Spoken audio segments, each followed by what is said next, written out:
Subscribe करिए हमारे channel target UP TET CTET को और बेल आइकन को दबाइए।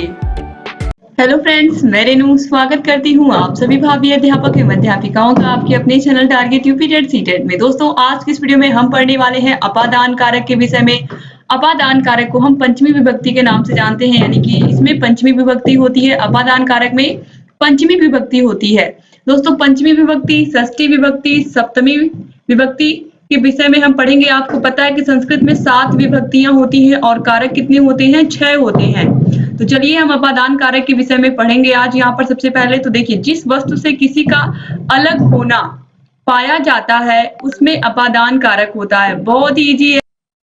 जहां भी कोई वस्तु अलग दिख रही है, किसी से अलग हो रही है, जहां भी कोई वस्तु किसी से अलग हो रही है वहां पर क्या होगा? अपादान कारक होगा। जैसे कि वृक्षात पत्राणि पतन्ति, यानी कि वृक्ष से पत्ते गिरते हैं, वृक्ष से पत्ते गिरते हैं। इसी तरीके से बालक घोड़े से गिरता है। जहां पर भी अलग होने का बोध होगा वहां पर अपादान कारक होगा। जैसे कि छत से बिल्ली कूदी, मैंने ये एग्जांपल आप लोग को बहुत बार बताया है। तो छत से बिल्ली क्या हो रही है? अलग होने का यहाँ पर बोध हो रहा है। तो इस तरीके से जहां पर भी अलग होने का बोध होता है दो वस्तुओं के या दो व्यक्तियों के, वहां पर अपादान कारक होता है। जैसे कि श्याम इलाहाबाद से कानपुर जा रहा है, तो इलाहाबाद से क्या हो रहा है? अलग हो रहा है ना। तो इस तरीके से जहां पर भी अलग होने का बोध होगा वहां पर अपादान कारक होगा, जिसमें पंचमी विभक्ति होगी। अब देखिए यहाँ पर जो सूत्र है, इसका पहला सूत्र है वो है वृतार्था नाम भय हेतु, यानी कि जिससे डरा जाता है या रक्षा की जाती है उसमें पंचमी विभक्ति होती है। जैसे कि शिशु सिंहात विभेति, यानी कि शिशु शेर से डरता है। जहां पर डरने का भाव होगा, रक्षा का भाव होगा, वहां पर भी पंचमी विभक्ति यानी कि अपादान कारक होगा। दुष्टात कस्य भयम न जागते, दुष्ट से किसको भय नहीं होता है। इसके अलावा साधु पापात विभेदी, साधु पाप से डरता है, यानी कि साधु हमेशा क्या सोचता है कि मैं अच्छे कर्म करूं, अच्छा काम करूं जीवन में। तो साधु पाप से डरता है। ईश्वर दुष्टाय रक्षति, यानी कि ईश्वर दुष्ट से रक्षा करते हैं।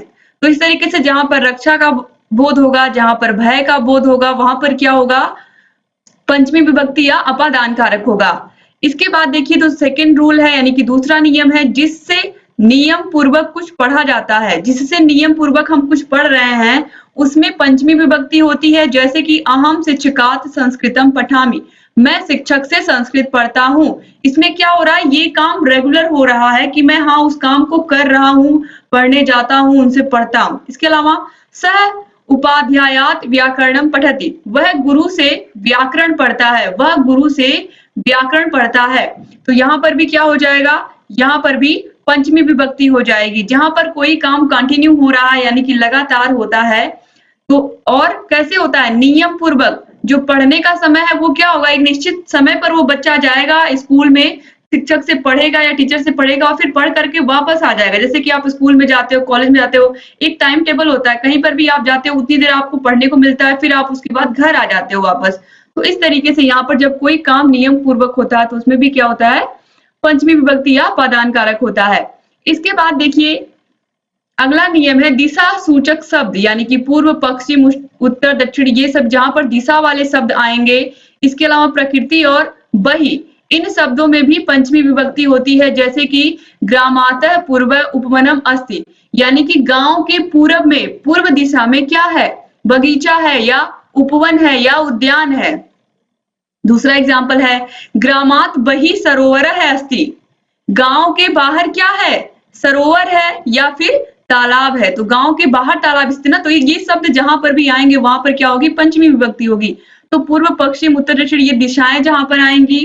प्रकृति से रिलेटेड जहां पर कोई एग्जाम्पल आएगा, या वही इस तरीके से बाहर, इन सब शब्दों से रिलेटेड जहां पर भी आपको शब्द मिलेंगे वहां पर क्या होगा?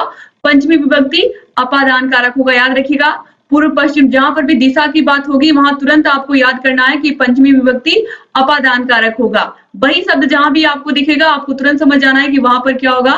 अपादान कारक होगा। इसके बाद हम अगला देखेंगे। अगला नियम है पृथक। पृथक मतलब अलग होना। तो अलग होने के सेंस में तो आपको पता ही है कि पंचमी विभक्ति लगती ही लगती है। इसके अलावा बिना, नाना शब्दों के योग में द्वितीया या तृतीया अथवा पंचमी विभक्ति होती है। तो कैसे आप समझोगे किसमें द्वितीया है, किसमें तृतीया है, किसमें पंचमी है?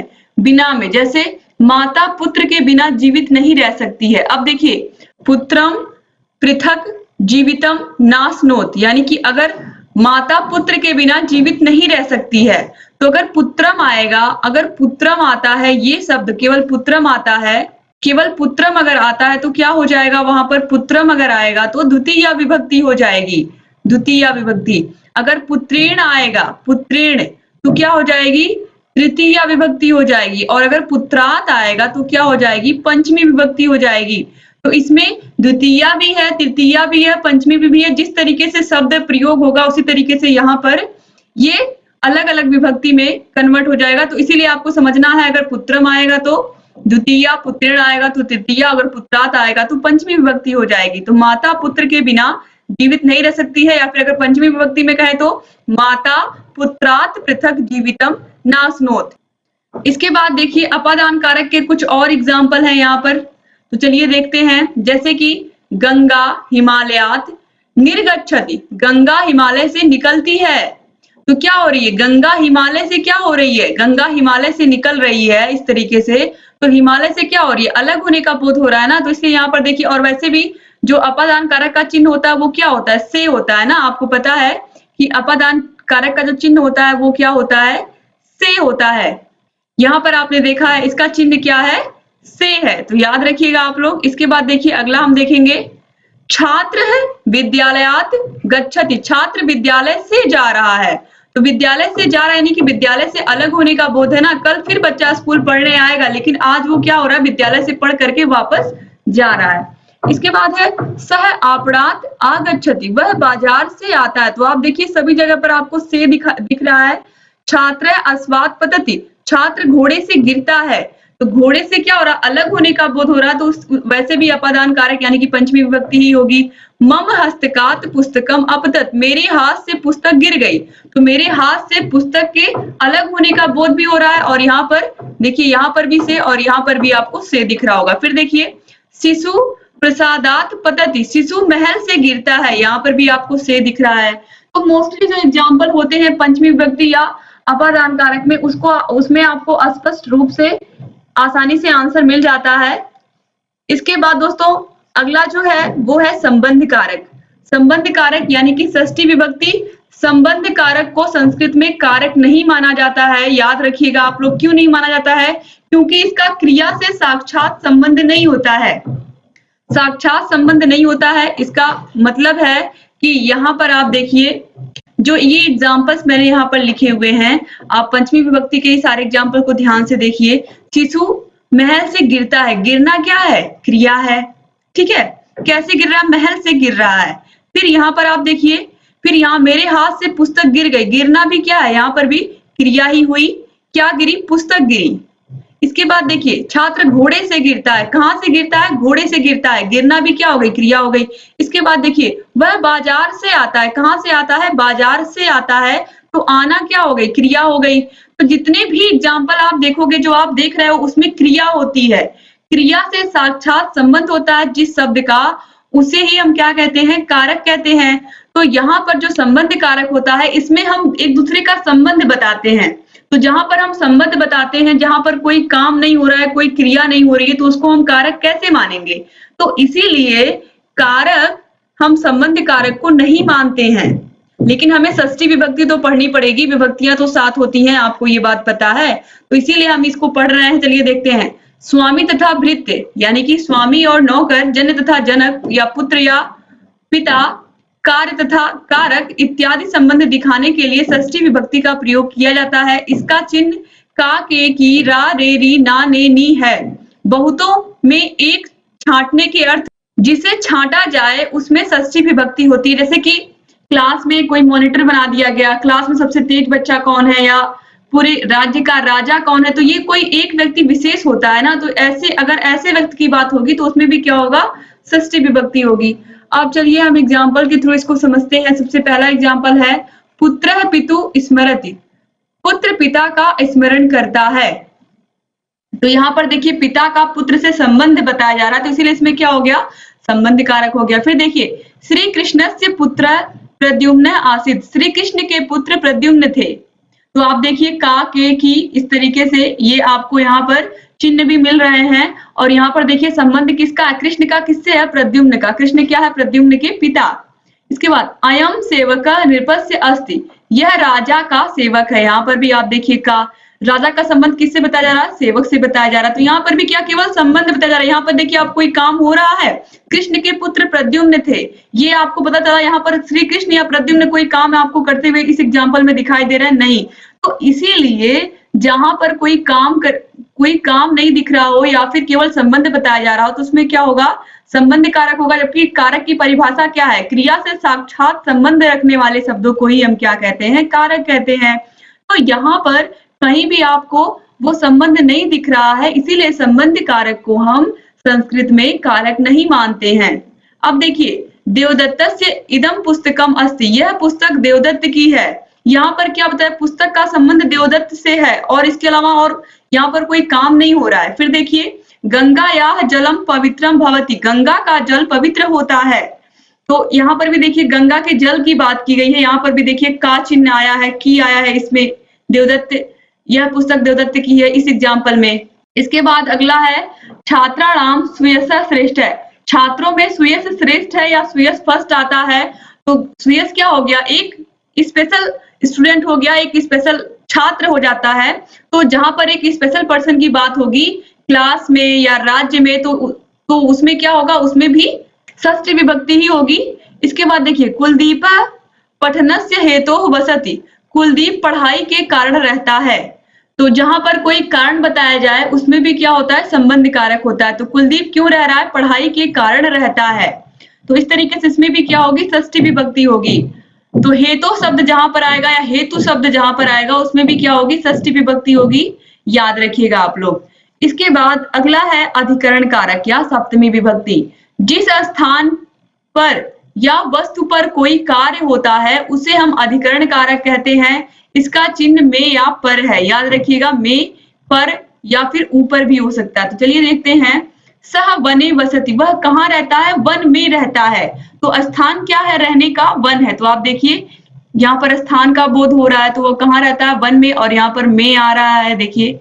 इसके बाद देखिए खगा वृक्षे तिष्ठन्ति, पक्षी वृक्ष पर बैठते हैं। तो यहाँ पर देखिए पर, कहाँ बैठते हैं? पर। यहाँ पर आप देखिए वृक्ष पर बैठते हैं, तो पर यहाँ पर आ गया। तो ये देखिए ये चिन्ह भी यहाँ पर आ गया। और उनके बैठने का आधार वो कहाँ बैठते हैं? तो स्थान क्या है? वृक्ष है या पेड़ है। तो इस तरीके से जहां पर कोई स्थान का बोध होता है उसमें भी क्या होती है? सप्तमी विभक्ति होती है। इसके बाद देखिए विद्यालय छात्रा पठन्ति, छात्र विद्यालय में पढ़ते हैं या विद्यालय में छात्र पढ़ते हैं। तो यहाँ पर पढ़ने का स्थान क्या हो गया? विद्यालय हो गया, स्कूल हो गया। इसके बाद देखिए मुनि आश्रमे वसति, मुनि आश्रम में रहते हैं। तो यहाँ पर आप देखिए जो में शब्द आया, इससे आप जान जाओगे कि इसमें अधिकरण कारक या सप्तमी विभक्ति है। इसके अलावा जो आश्रम है वो क्या है? रहने का स्थान है। तो जहां पर भी आपको स्थान दिखेगा वहां पर क्या हो जाएगा? अधिकरण कारक या सप्तमी विभक्ति हो जाएगी। और चिन्ह तो आपको याद ही रखना है, में या पर या ऊपर। फिर देखिए उद्याने पुष्पाणि विकसन्ति, बगीचे में फूल खिलते हैं। तो यहाँ पर भी आप देखिए फूलों के खिलने का जगह क्या है? बागीचा एक स्थान है। फिर अहम कर्णपुरे वसामि, मैं कानपुर में रहता हूं। तो रहने का स्थान क्या है? कानपुर है। इसके बाद लास्ट है संबोधन कारक, बहुत ही आसान है। इसको देख करके ही आप, जहां पर भी ये चिन्ह आपको विस्मयादि बोधक चिन्ह मिलेगा, इसको देख करके ही आप पहचान जाओगे कि इसमें क्या है? अधिकरण कारक है। हे, अरे, वो, इस तरीके से हम संबोधन करते हैं। तो ये जहां पर भी आपको विस्मयादि बोधक इस तरीके से चिन्ह दिखेगा वहां पर आप समझ जाइएगा कि क्या है? संबोधन कारक है। संज्ञा के जिस रूप से किसी को पुकार कर अपनी ओर आकृष्ट करने को संबोधन कहते हैं।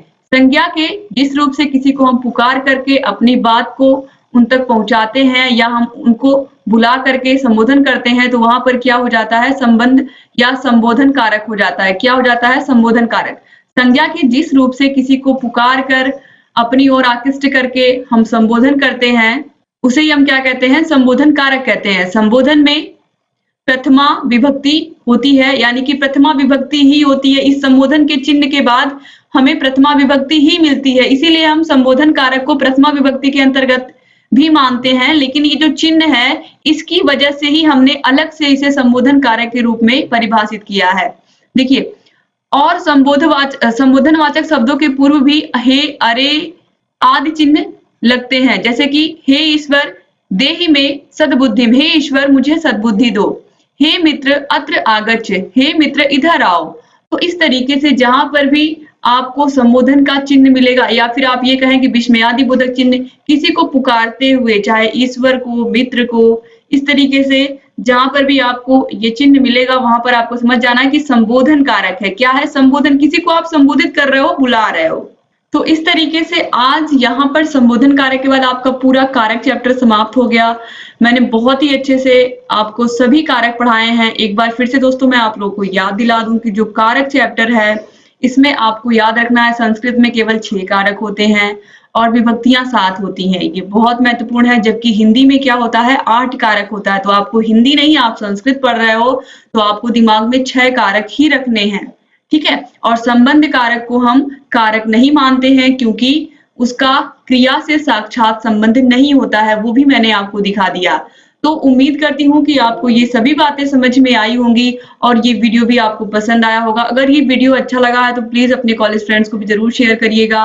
यहाँ आई बटन पर क्लिक करके आपको 3rd सेमेस्टर के सभी विषयों की लिंक मिल जाएगी, चाहे फर्स्ट पेपर हो आप लोगों का शैक्षिक मूल्यांकन, 2nd पेपर समावेशी शिक्षा, 3rd पेपर साइंस, इसके अलावा आप लोग का हिंदी सब्जेक्ट पूरा पढ़ा के खत्म कर दिया है हमने और आप लोगों के सभी विषयों को हम पढ़ा रहे हैं। तो आपको डिस्क्रिप्शन बॉक्स और कमेंट बॉक्स में नीचे आपको सभी की लिंक मिल जाएगी हर विषय की। और जहां कहीं भी आपको कोई प्रॉब्लम हो रही है, कोई वीडियो नहीं मिल रहा है, तो आप कमेंट करके हमें बताइए। और अगर अभी तक आपने चैनल को सब्सक्राइब नहीं किया है तो प्लीज दोस्तों चैनल को जरूर सब्सक्राइब कर दीजिए और घंटी के निशान को भी प्रेस कर दीजिए ताकि हम जो भी नई वीडियोस बनाते हैं उन सभी का नोटिफिकेशन आप लोग के पास समय से जाए और आप बिना मिस किए सभी वीडियोस को देखते रहें। अगर अभी तक आपने चैनल को ज्वाइन नहीं किया तो सब्सक्राइब के जस्ट बगल में आपको ज्वाइन बटन दिख रहा होगा। ज्वाइन बटन पर क्लिक करके ये जितने भी मैं आपको नोट्स पढ़ा रही हूँ खुद बना करके अपने हाथों से, ये नोट्स मैं आपको जो पढ़ा रही हूँ ये नोट्स आपको हम प्रोवाइड कराएंगे अगर आपने चैनल को ज्वाइन किया है। और आपकी व्यक्तिगत रूप से किसी भी समस्या का समाधान हम करेंगे। तो अधिक से अधिक प्रशिक्षु चैनल को ज्वाइन करें और जिन्हें भी ज्वाइन कैसे करना है नहीं पता है वो लोग कमेंट बॉक्स में कमेंट करके हमसे पूछ सकते हैं, आपको सभी बातें डिटेल में बताई जाएंगी। तो उम्मीद करती हूँ कि आज की वीडियो भी आपको पसंद आई होगी। यहाँ आई बटन पर क्लिक करके आप सभी वीडियोस को देखना मत भूलिएगा और जहाँ कहीं भी कोई भी समस्या है हमसे बताते रहिएगा। उम्मीद करती हूँ दोस्तों कि आप सभी वीडियोस को देखते रहेंगे। अगर ये वीडियो अच्छा लगा होगा तो प्लीज वीडियो को लाइक करके जाइएगा और अपने सभी फ्रेंड्स को जरूर इसको शेयर करिएगा जिससे अधिक से अधिक प्रशिक्षुओं तक ये वीडियोस पहुंचे और अधिक से अधिक हमारे डीएलएड के भाई बहन हमसे जुड़ करके इन वीडियोस का लाभ ले सके। तो अपने कॉलेज के ग्रुप में, व्हाट्सएप ग्रुप, फेसबुक ग्रुप, जहां पर भी आपको लगे इस वीडियो की जरूरत है वहां पर प्लीज वीडियो को शेयर कर दिया करें। दोस्तों मिलते हैं नेक्स्ट वीडियो में, तब तक अपना ख्याल रखिएगा, अपने परिवार का ख्याल रखिएगा और हमारे चैनल से ऐसे ही बने रहिएगा। जय हिंद।